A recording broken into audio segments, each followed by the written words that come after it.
what's up? How's it going? I actually don't mind that they left because I'm not doing comedy tonight. Let's see, I got priced out of counseling, so I use this as my counseling session now.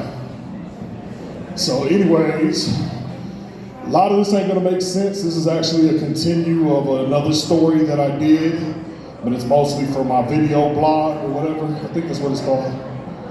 So anyways, a quick recap.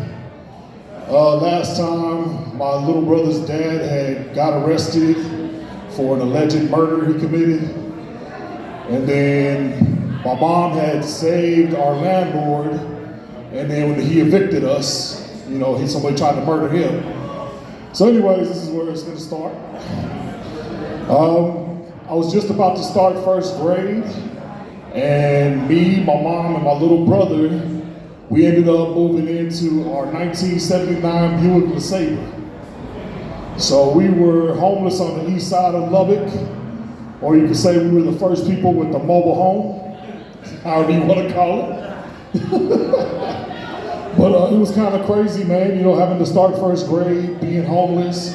Every morning, we would go to a car wash to take showers. So me and my brother would be in our little swim trunks, and my mom would be shooting us with the fucking pressure washer, which stung like a motherfucker. We'd be putting Johnson & Johnson shampoo on, and then I thought it was a little over the top that my mom would make us wax ourselves afterwards and shit, but it was a car wash, you know.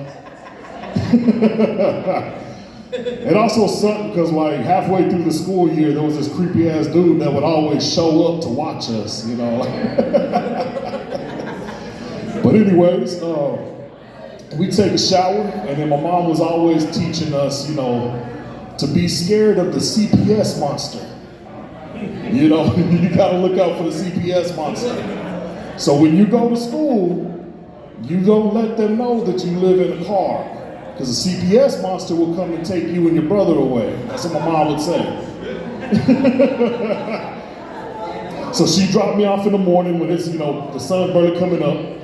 I'd stay there and I'd have to hide from all the teachers and everybody at night, you know, whenever they're leaving, because she wouldn't pick me up till later on at night. And so I was like, I don't want the CPS monster to find me, so I'll just hide. But anyways, that went on for a while. You know, it was kind of neat. Funny story about that. It really wasn't that bad, you know, being homeless as a kid, because we'd always park at the park.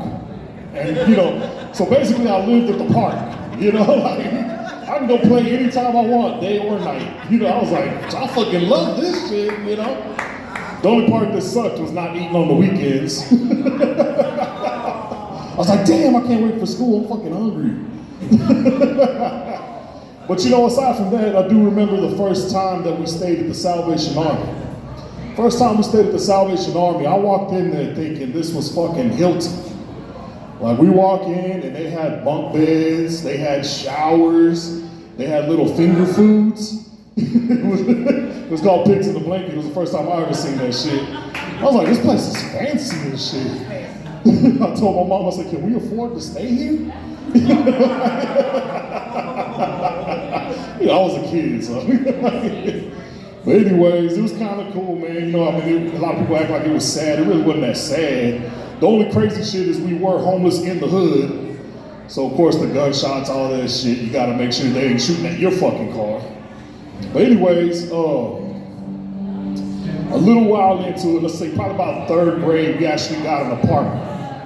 And when we got that apartment, my mom ended up meeting this dude from Mexico, and homeboy moved in, and we had a bunk bed, all right? We had a bunk bed.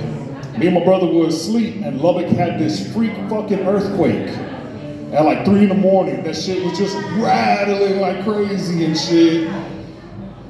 Well, it was them getting down, making my next brother, you know? But anyways, it was kind of cool, man, but this motherfucker,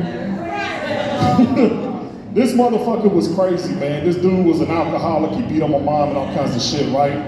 So, funny story, I'll finish on this. One day on my mom's fucking birthday, homeboy was beating on her, and she was already like 9 months pregnant, right?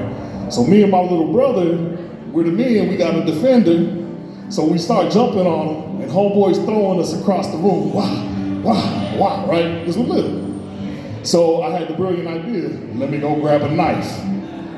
So I went to the kitchen to grab a knife. Unfortunately, all I could find was a butter knife. Exactly. So I come back, and I stab homeboy right in the side, and that shit went up, so it didn't even puncture me. So it pissed him off more than anything. So I jump up like a little cartoon character, spinning my feet and shit, and I gotta run out the door. Boom! Well, anyways, back then we had payphones, y'all remember? So my mom was like, call the cops. The whole time I'm like, I need a quarter. So I'm running from this fool. Long story short, you don't need a quarter to make emergency calls on them phones and shit. But anyways, he got his ass beat, don't worry. This black dude got him, beat his ass, so we were good. That's the end of my story. That's part 2, I appreciate it.